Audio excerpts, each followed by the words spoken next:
Assalamualaikum warahmatullahi wabarakatuh.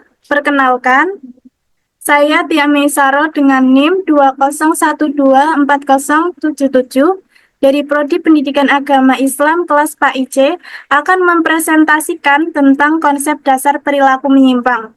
Sebelumnya, tidak lupa puji syukur Alhamdulillah saya panjatkan kepada Allah Subhanahu wa Ta'ala atas izin dan karunia-Nya sehingga saya dapat mempresentasikan tentang materi konsep dasar perilaku menyimpang.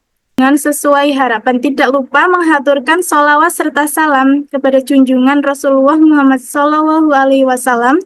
Semoga syafaatnya mengalir kepada kita di hari akhir kelak. Amin.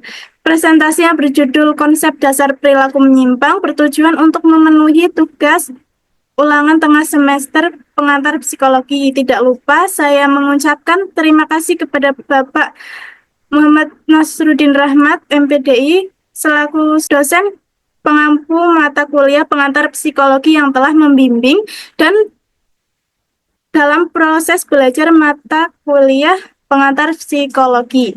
Baik, kita lanjut ke materi konsep dasar perilaku menyimpang.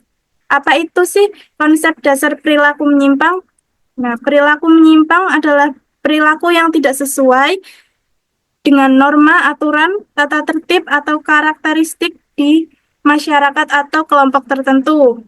Banyak sekali contoh-contoh perilaku menyimpang seperti bullying, perampokan, pemerkosaan, pembunuhan, penipuan, pelecehan, tawuran antar pelajar, pelanggaran rambu lalu lintas, penggunaan obat-obat terlarang, dan masih banyak lagi.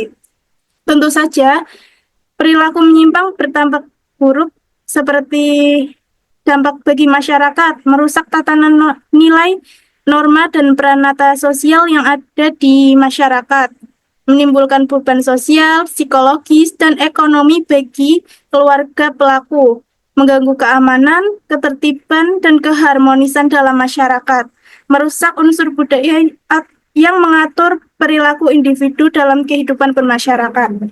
Dalam presentasi ini, saya akan membahas beberapa subbab.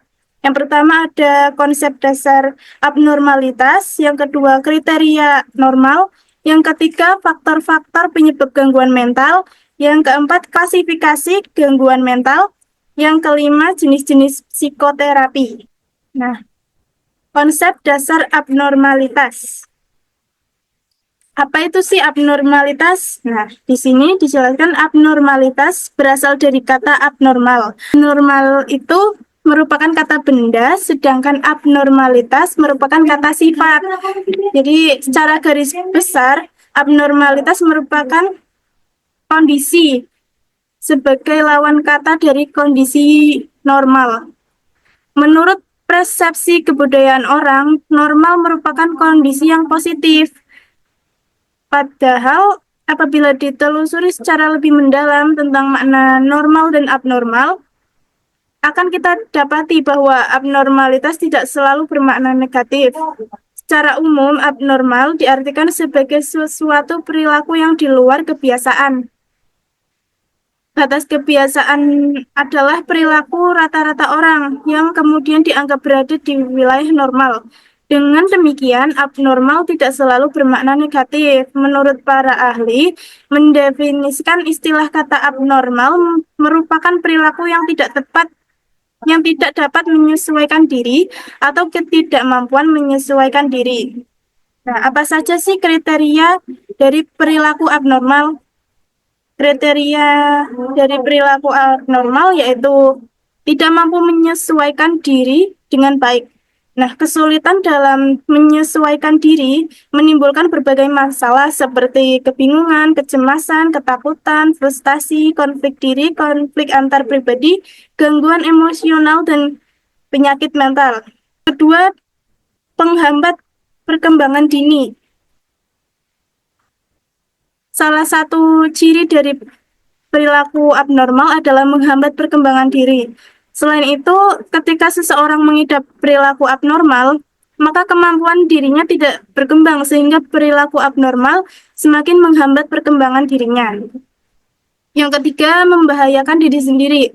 Kondisi ini diakibatkan oleh ketidakmampuan seseorang yang mengalami abnormalitas dalam mengendalikan diri. Maka dari itu, dorongan internal dari seseorang yang abnormal terlampiaskan begitu saja, sehingga emosi seseorang yang abnormal biasanya cenderung labil dan negatif, yang pada akhirnya memunculkan perilaku yang membahayakan dirinya sendiri. Yang keempat ada mengganggu orang lain. Faktor lain yang menyebabkan kriteria abnormal, beberapa jenis gangguan kejiwaan atau abnormalitas memiliki unsur kehilangan orientasi waktu dan tempat, sehingga seseorang yang abnormal tidak mampu menempatkan dirinya secara semestinya. Dengan demikian, perilaku dapat mengganggu orang lain. Selanjutnya, kehilangan kemampuan berorientasi dan keterampilan diri. Kebanyakan orang yang abnormal memiliki ciri kehilangan orientasi tersebut. Mayoritas orang yang abnormal tidak mampu memahami kesesuaian antara tempat, waktu, kondisi diri dengan baik. Sehingga seseorang yang abnormal akan berperilaku yang dianggap kurang pantas dalam konteks tempat dan waktu tertentu. Misalnya, berbicara tanpa ada lawan bicara. Perilaku demikian selain disebabkan karena kehilangan orientasi tempat dan waktu. Yang selanjutnya berbeda dengan kesepakatan nilai universal. Di sisi lain ada potensi yang membahayakan dan mengganggu orang lain di dalam perilaku yang berbeda dengan kesepakatan nilai dan norma. Meskipun demikian, kriteria ini menjadi sangat subjektif dan kondisional. Artinya bisa saja suatu perilaku dianggap abnormal di suatu daerah, namun dianggap normal dan biasa saja di daerah lain. Selanjutnya mengandung pola pikir yang terdistorsi. Pola pikir yang terdistorsi ini juga bisa berbentuk disorientasi tempat dan waktu, sehingga seseorang yang abnormal tidak mampu memahami konteks tempat dan waktu. Pola pikir yang terdistorsi juga dapat membentuk pikiran irasional, yaitu suatu pemikiran yang sebenarnya belum atau bahkan tidak terjadi, namun diyakini terjadi, sehingga memunculkan kecemasan dan perilaku abnormal. Selanjutnya, munculnya emosi negatif.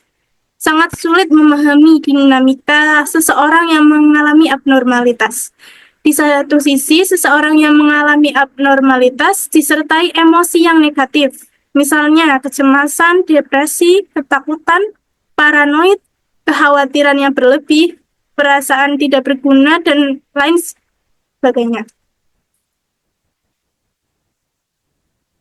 Masuk materi kedua, kriteria normal. Kriteria normal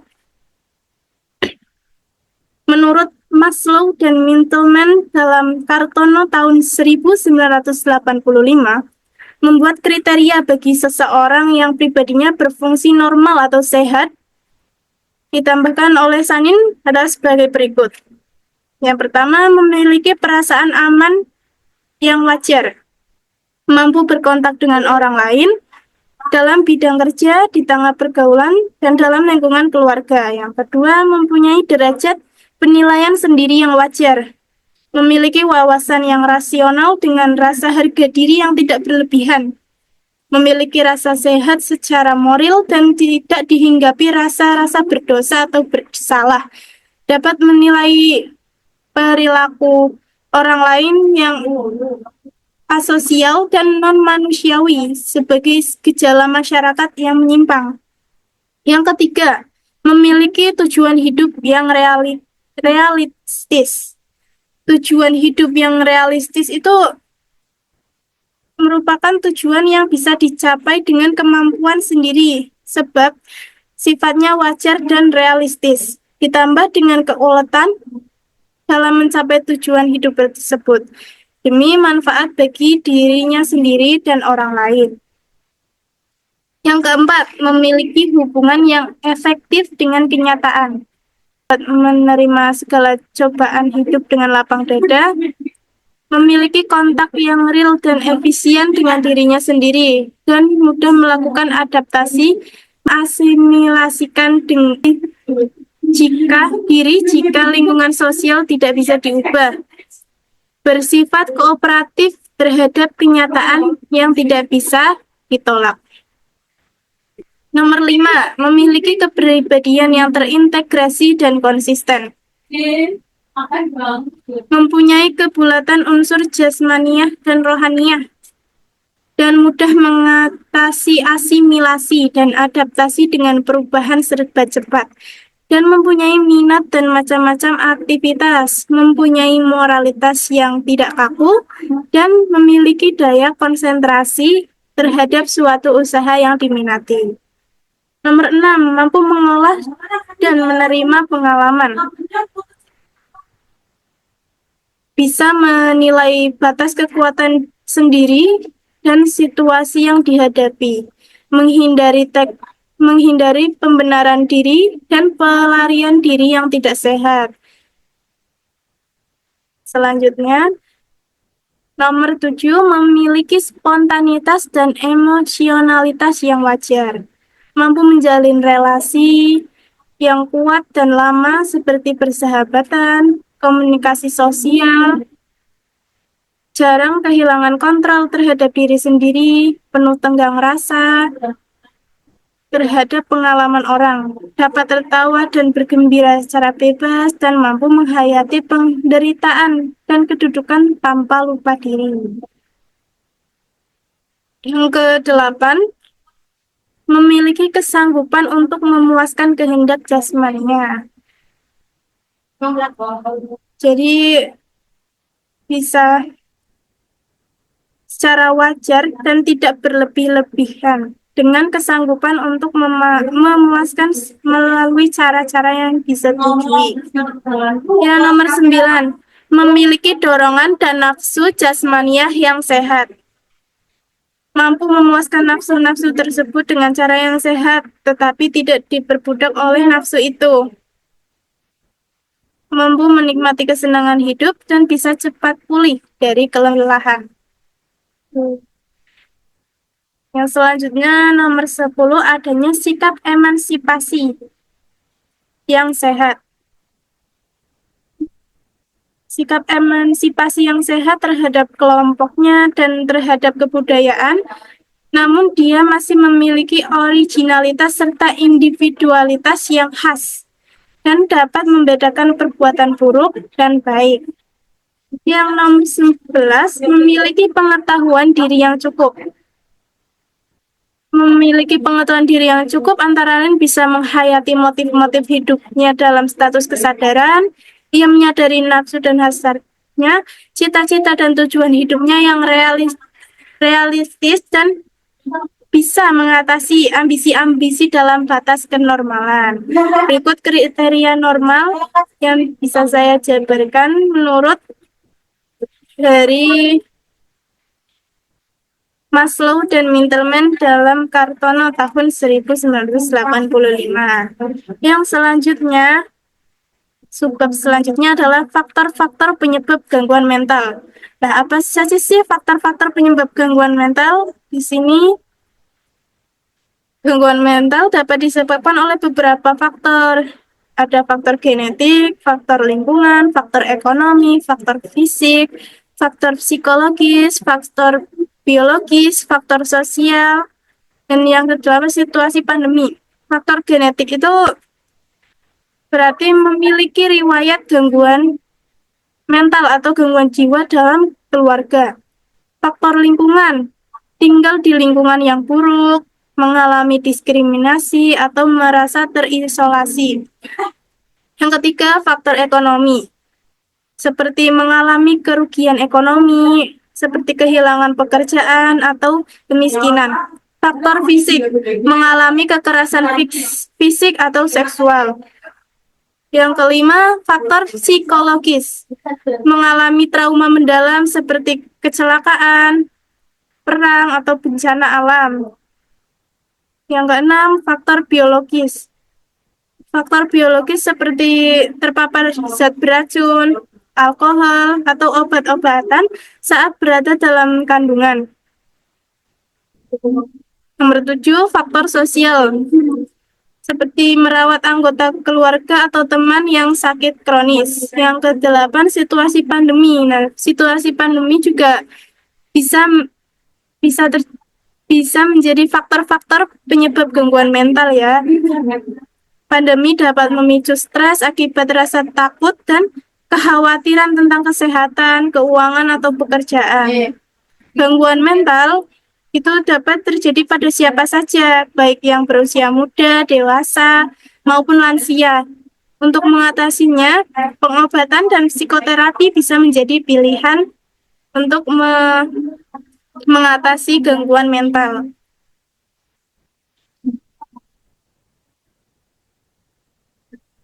Selanjutnya, bab klasifikasi gangguan mental.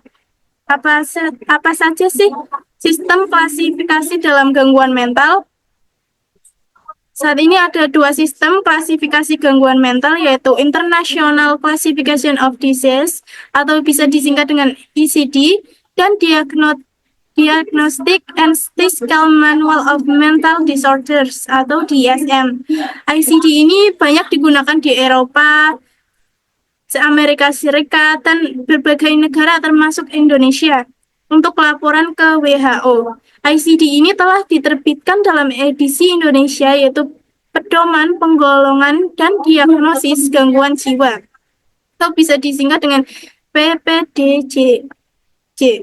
Sedangkan DSM digunakan juga di Amerika Serikat untuk kalangan mereka sendiri. ICD yang dikenal dengan European Description dibuat oleh ahli-ahli kedokteran jiwa WHO. Sementara DSM atau American Description dibuat oleh kalangan ahli kedokteran jiwa Amerika. Keduanya memiliki keunggulan dan kelemahannya. Keduanya jenis taksologi itu terus-menerus dilakukan perbaikan-perbaikan. Pada tahun 1987, ICD 10 diterbitkan. Dan pada tahun 1994, DSM 6 diterbitkan pula. DSM mendeskripsikan gangguan mental dengan kriteria-kriteria, sementara ICD itu mendeskripsikan gangguan mental dengan sindroma-sindroma yang ada. Baik, klasifikasi gangguan mental menurut DSM adalah sebagai berikut. Yang pertama, ada gangguan yang biasanya didiagnosis pertama kali pada masa bayi, masa kanak-kanak, atau masa remaja. Yang kedua, delirium, demensia, amnestik, dan gangguan kognitif lainnya. Yang ketiga, gangguan mental disebabkan oleh kondisi medis umum yang tidak diklasifikasikan pada yang lain. Yang keempat, gangguan yang berhubungan dengan penggunaan zat. Yang kelima, schizophrenia dan gangguan psikotik lain. Gangguan mood atau perasaan. Yang ketujuh, gangguan kecemasan. 8, gangguan somatoform. Selanjutnya, gangguan buatan atau factitus. 10, gangguan disosiatif. 11, gangguan seksual dan identitas gender. 12, gangguan makan. 13, gangguan tidur. 14, gangguan kontrol impuls yang tidak terklasifikasi yang lain. 15, gangguan penyesuaian. 16, gangguan kepribadian. 17, kondisi lain yang menjadi fokus pada perhatian titik. 18, gangguan-gangguan mental lainnya. Jadi, gangguan mental secara sederhana itu diartikan sebagai tiadanya atau kurangnya dalam hal kesehatan mental. Gangguan mental itu ditandai dengan adanya penurunan fungsi mental dan terjadi perilaku yang tidak tepat atau wajar. Untuk menentukan kriterianya adanya gangguan mental, terdapat 6 macam, yaitu orang yang memperoleh pengobatan atau penanganan psikiatris, orang yang salah penyesuaian sosialnya, hasil diagnosis dari psikiater, ketidakbahagiaan secara subjektif, adanya simptom-simptom psikologis secara objektif, dan kegagalan adaptasi secara positif. Bab selanjutnya yaitu jenis-jenis psikoterapi. Hingga saat ini, bidang psikoterapi terus berkembang dan sekarang dapat dilakukan baik secara langsung maupun daring. Berbagai jenis untuk dipilih agar sesuai dengan kebutuhan spesifik dari pasien, mulai dari terapi individu, pasangan, kelompok, hingga terapi keluarga. Selain itu, secara terapis mungkin menggunakan metode atau teknik dari berbagai pendekatan untuk menyesuaikan terapi dengan kebutuhan pasien. Teknik psikoterapi ini mungkin termasuk yang pertama, terapi perilaku kognitif atau CBT. Tujuan dari terapi perilaku kognitif atau CBT adalah mengidentifikasi dan mengubah pola yang dimiliki pasien, khususnya pola yang mungkin berbahaya. Dengan mengidentifikasi pola atau perilaku ini, pasien dan terapis akan bekerja sama untuk menciptakan perilaku yang lebih efektif dan bermanfaat. Jenis psikoterapi ini dapat bermanfaat bagi mereka yang berjuang melawan depresi, kecemasan, dan gangguan terkait trauma. Yang kedua ada terapi perilaku dialektis.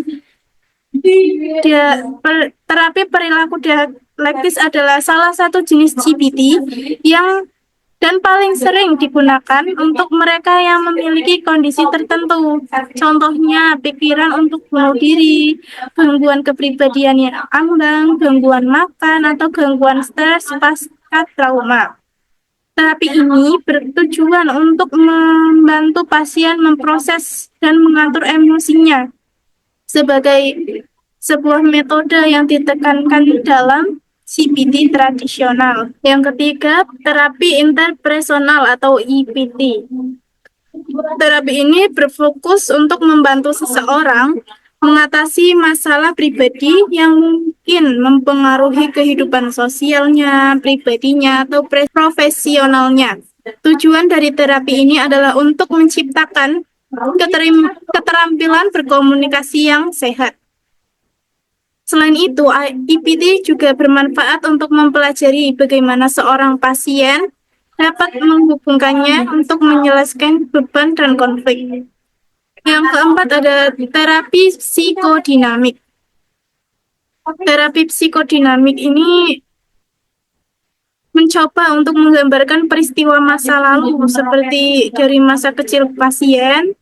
Hal ini dilakukan untuk melihat bagaimana hal itu dapat mempengaruhi perilaku atau pola negatif yang ditunjukkan pasien di masa kini dalam kesehatan fisik dan mentalnya. Perlu diketahui bahwa tujuan utama dari psikodinamik adalah melepaskan pengaruh masa lalu dari pasien dan lebih mengontrol hidup dirinya saat ini. Yang kelima ada psikoanalisis. Psikoanalisis itu terapi yang dilakukan untuk memeriksa motivasi atau keinginan bawah sadar pasien dan bagaimana hal itu mempengaruhi hubungan, tindakan, atau pikirannya. Yang keenam ada terapi suportif. Teknik terapi ini bertujuan untuk membantu pasien mengembangkan kekuatan dirinya melalui dorongan dan bimbingan. Terapi suportif diketahui dapat membantu dalam meningkatkan harga diri, memperkuat mekanisme coping, mengurangi kecemasan, dan meningkatkan fungsi sosial.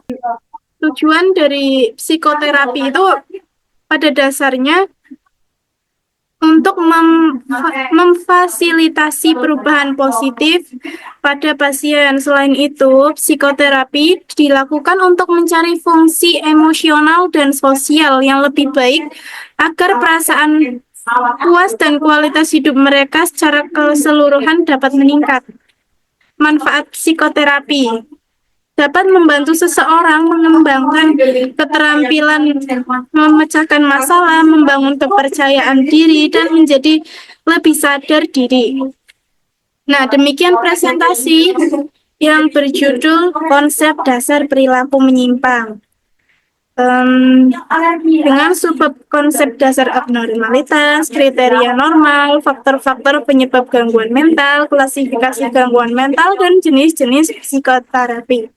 Akhirul kalam, mohon maaf apabila ada tutur kata yang tidak berkenan. Saya akhiri dengan pantun.